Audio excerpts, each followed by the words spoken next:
This is the 4100 block of Liberty Avenue in Bloomfield. Lawrenceville is in that direction. And over here, that's the community market. It's been around for decades. And residents say that they want to see something more attractive in that space, but they have issues with the plan that's thrown on the table.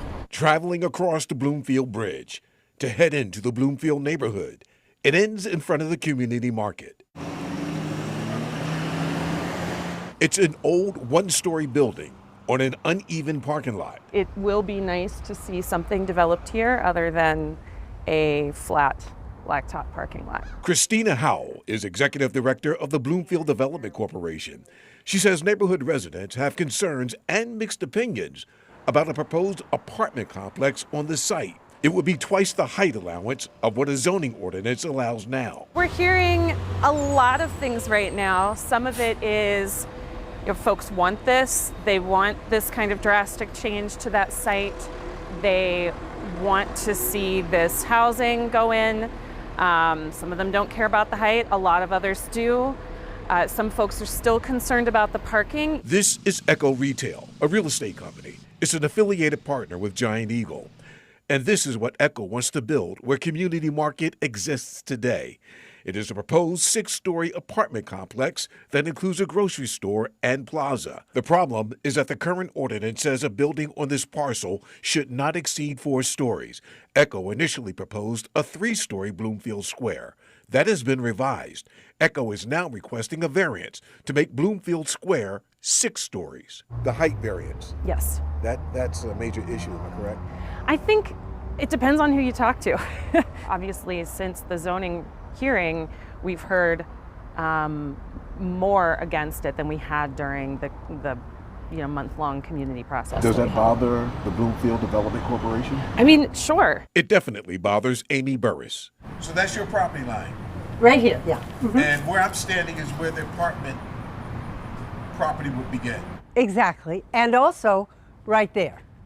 Right where that red brick wall is. Burris and her husband live on Gangwish Street, just behind Community Market. If Bloomfield Square is built, she says it will tower over her house, just a few feet away. And she's concerned about traffic congestion, with 268 units in the proposed property and not enough garage parking. It will be a little looming, personally, to me in this house. But I think the problem for the neighborhood is really one of density, both in people and in cars. Inside Yen's coffee shop, more uncertainty. I like that the space will be utilized as a grocery store, and I like that there will be housing involved, but I wish there would be more affordable housing. I also wish that they would have stuck with the original plan of it being 3 stories instead of 5 or 6. But some residents believe the matter is bigger than building a tall apartment complex. They wonder if it's the first stage of gentrification. That's the buzz coming from Baby Loves Tacos. Zach Shell is the owner. The Bloomfield Development Corporation says the median income for the neighborhood is $53,000 a year. The average rent, almost $1,100 a month. My concerns are just that, it's another Lawrenceville. Lawrenceville completely lost its identity. East Liberty, I know many families who lived in East Liberty who no longer could afford to live in East Liberty. They talk about gentrification in East Liberty. Is that what you're concerned about happening here?